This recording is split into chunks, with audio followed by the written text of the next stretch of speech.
జరిగిందేమో police complaint ఇచ్చాం. మేము ఇచ్చిన కంప్లైంట్ కాపీ కూడా ఎఫ్ఐఆర్లో ఉంది, అది ఇచ్చాం. ఆ తర్వాత అది పోలీసులకు వదిలిపెట్టాం. మేము ఆ మీద కక్ష సాధించాలన్న ఉద్దేశంతో మేమేం చేయలేదు. జరిగిన ఫ్యాక్ట్స్ ఏమో పోలీసుల దృష్టికి తెచ్చాం, కంప్లైంట్ ఇచ్చాం. ఓకే, వాళ్ళే చెప్పారు కంప్లైంట్ ఇవ్వండి అని, ఇచ్చాం, అంతే. ఆ తర్వాత మేము కంప్లైంట్ ఇచ్చామని తెలిసి ఆమెమో సెక్షువల్ హెరాస్మెంట్ అని ఇవని అవని అన్ని సృష్టించి ఆమె అద్భుత కల్పనలతో పోలీస్ స్టేషన్కి వెళ్ళింది. ఏ సెక్షన్స్ బుక్ చేశారో కూడా తెలియదు, ఎందుకంటే ఆమె ఎఫ్ఐఆర్ కాపీ నా దగ్గర లేదు, మీ దగ్గర ఉన్నది. You're better inform. ఓకే, ఇప్పుడు మీరు చెప్తున్నారు కాబట్టి పోలీసులు అడుగుతాం. మీరు 52 ఏళ్ళు 53 ఏళ్ళు ఈ వ్యాపారంలో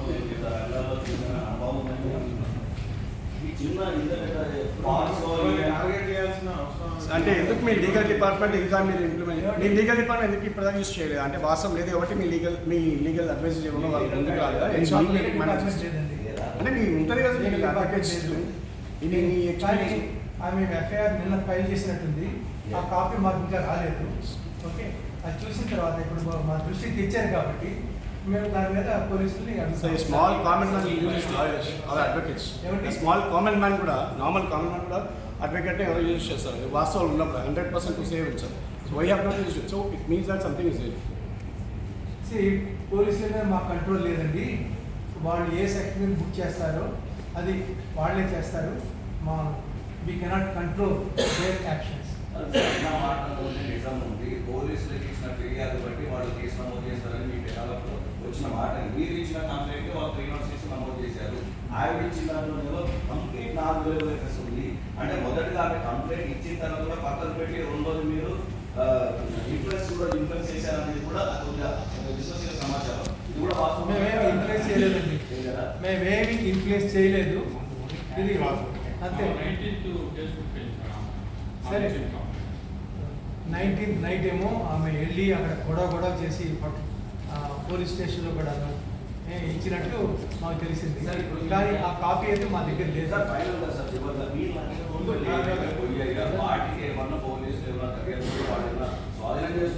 వాళ్ళు చేస్తున్నారు, ఇన్వెస్టిగేషన్ చేస్తున్నారు.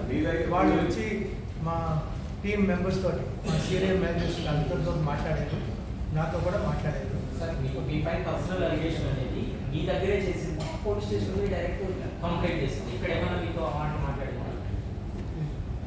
ఎలకేషన్ ఏమో ఇక్కడ చేసింది. ఆ రోజు మా లాబీకి వెళ్ళి పెద్ద రక్కస్ చేసినప్పుడు అప్పుడేమో ఈ ఎలిగేషన్స్ చేసింది. She wanted to divert the attention, తను డెఫ్ చేసింది అన్న దాని మీద అటెన్షన్ డైవర్ట్ చేయడం కోసం ఇలా చేసింది. ఓకే, కానీ ఆమె మాత్రం సెక్సువల్ హరాస్మెంట్ చేసిన దానికి ఆ అభియోగం పోవడానికి ఈ ₹1,00,000 పోయినాయనే దొంగతనం బదలాం పెడుతున్నారు అని ఆమె ప్రధాన ఆరోపణ. అని ఆవిడ భాష అది. ఏ మహిళ అయినా కూడా తన మీద అలాంటి ఆరోపణ తీసుకొని బయట సొసైటీలో ఆమె కూడా ఇదే హోటల్లో ఉండదు కదా, ఎప్పుడు ఆమె బయట ఉండాలి కదా, ఆమెకు సంసార జీవితం ఉంటే అన్నీ ఉంటాయి కదా. ఇట్లాంటి ఎలిగేషన్ వేసుకొని లేదు. ఆవిడ చెప్పింది ఏంటంటే ఆవిడ సంసార జీవితం కూడా సరిగా లేదు. ఓకే, తర్వాత 36 నెలల జీతం కావాలని ఇప్పుడు డిమాండ్ చేస్తుంది కదా, దాన్ని బట్టి తెలుస్తుంది కదా ఇది బ్లాక్మెయిల్ అని. ఇప్పుడు ఫైనల్గా మీరు పైన పెట్టిన కేసు ఆవిడ పెట్టిన కేసు మీరు కోర్టులో మీరు చూసుకోవాలనుకుంటున్నారా, లేకపోతే దీనికి ఏమన్నా ఇంకా ఇంకో లేదు? ఇప్పుడు మీరు చెప్పారు కాబట్టి మేము ఇప్పటివరకు మేము ఆవిడ ఎఫ్ఐఆర్ చూడలేదు. సో అది చూసి దాంట్లో ఏం పెట్టిందో మీ దగ్గర కాపీ ఉంటే please share it with us. So దాని మీద మేము చూస్తాం, ఏం చేయాలో మేము నిర్ణయించుకోం. ఆ లాబీలో గొడవ చేసిందంటూ కదా, అక్కడ సీసీ ఫుటేజ్ అందులో ఏముందో 2 పోలీసులు ఉన్నారు ఆ రోజు. కాదు సార్, మీ పర్సనల్ రూమ్ లో లేకుండా పోలీస్ ఎవిడెన్స్ పనిచేస్తారు.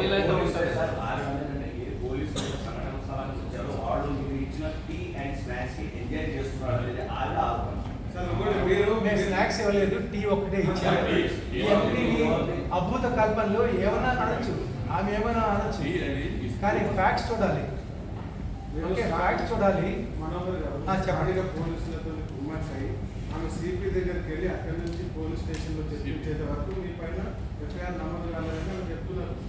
స్థానిక పోలీసులను ఎందుకు మరి మనకు కనెక్ట్ చేయాల్సి వచ్చింది, వాళ్ళతో ఎందుకు ఆలోచించాల్సి వచ్చింది, మీరు తప్పు చేయడం ఎందుకు ఇలా జరిగింది?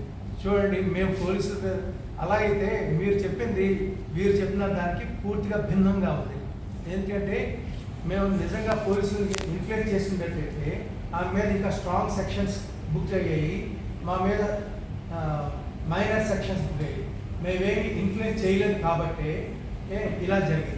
మీరు చెప్పినది దానికి పూర్తిగా భిన్నంగా ఉన్నది. స్ట్రాంగ్ కేసు అనేది మీరు నేను చేస్తే కదా సార్, వాళ్ళు పోలీసులు చేయాలి. మీరు ఇచ్చే కంప్లైంట్ మీ కంప్లైంట్ తప్పు లేదన్నారు అప్పీకేబుల్ లేదు. ఆయన వచ్చిన దాంట్లో మాత్రం తప్పుడు కేసెస్ అప్పీకేబుల్ అవ్వదు. ఎందుకంటే చూడండి, ఆమె పోక్సో కేసు బుక్ చేసింది. POCSO case